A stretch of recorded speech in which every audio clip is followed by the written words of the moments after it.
Assalomu alaykum qadrli do'stlar.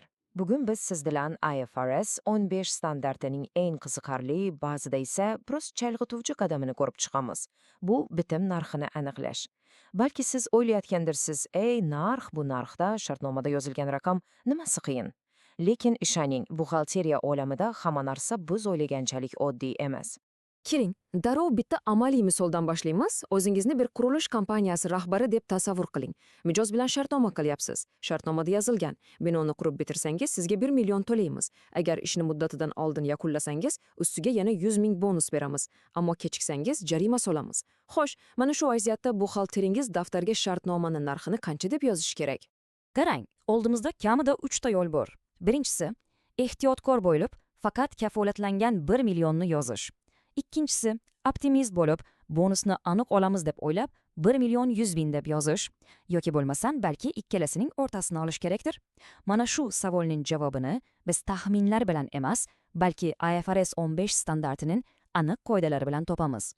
Mana shu kabi noaniqliklar, ya'ni kelajakdagi bonuslar, chegirmalar, jarimalar, bularning hammasi standart tilida o'zgaruvchan to'lovlar deb ataladi. Bu esa bizdan, ya'ni buxgalterlardan biroz folbinlik qilishni talab etadi. Lekin bu shunchaki qahva bilan fol ochish emas, bu aniq qoidalar va mantiqqa asoslangan professional bashorat.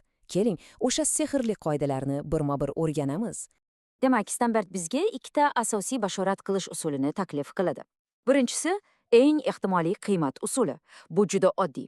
Agar natija faqat ikki xil bo'lishi mumkin bo'lsa, ya'ni ha yoki yo'q kabi, shu usulni qo'llaymiz. Masalan, bizning misoldagi bonus yo olinadi, yo olinmaydi. Tamom. Ikkinchi usul bu kutilayotgan qiymat usuli. Bu usul natijalar variantlari ko'p bo'lganda ishlatiladi. Aytaylik, savdo hajmiga qarab bir necha xil chegirmalar berilishi mumkin bo'lganda. Ammo, shoshilmang. Bu usullar qo'llashdan oldin standartda juda muhim bir cheklov bor. Buni men shartli ravishda tormoz qoidasi deb atayman. Agar shu tormozni bilmasak, juda katta xatoga yo'l qo'yishimiz mumkin. Xo'sh, o'zi u qanaqa qoida? Tormozning ma'nosi juda oddiy.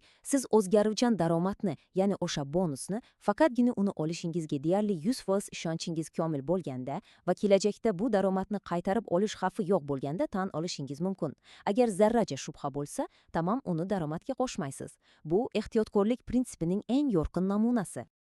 Xo'sh, nazariyani ancha gaplashdik. Endi buni amalda sinab ko'ramiz. Keling, birinchi misolimizga, ya'ni Baraka qurilish kompaniyasining bonus masalasiga qaytamiz. Demak, vaziyatni eslaymiz. Baraka qurilish zavodni ta'mirlayapti. Kelishilgan narx 100 ming. Agar ish 30 kunda tugasa, qo'shimcha 20 ming bonus bor. Va eng asosiy ma'lumot, kompaniya o'zining avvalgi tajribasiga asoslanib, ishni o'z vaqtida tugatishiga 95% ishonadi. Ana endi savol sizga.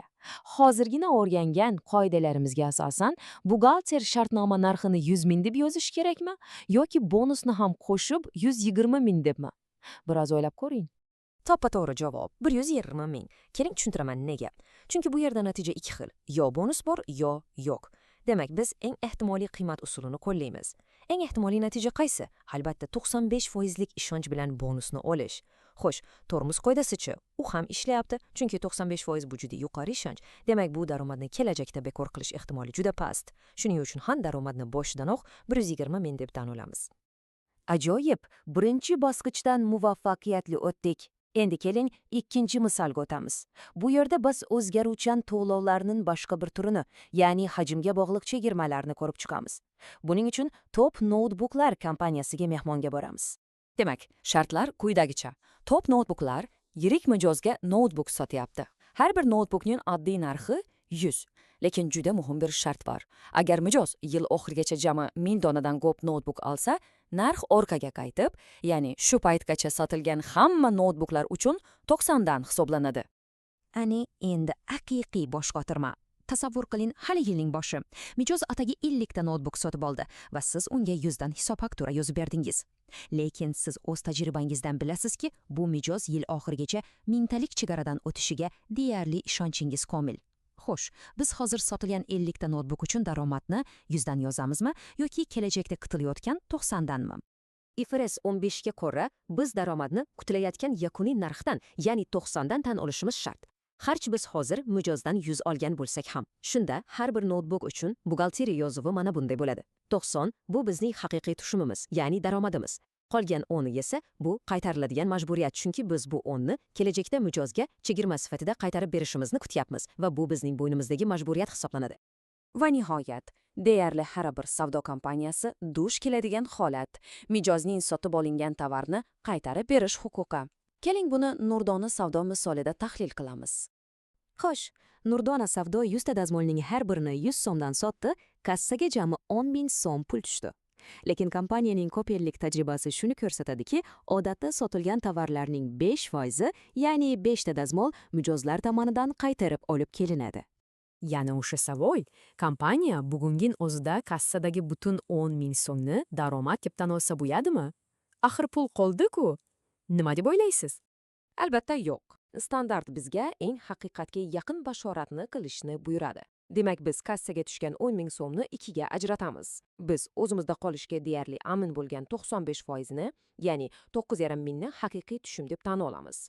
Qolgan 5%, ya'ni bizning taxminimiz bo'yicha qaytariladigan qismi esa daromad emas, balki qaytarish majburiyati deb nomlanadi. Xulosa shuki, Nurdona savdo bugun 10.000 emas, balki 9.500 so'm daromadni tan oladi. Qolgan 500 so'm esa majburiyatlar hisobida turadi.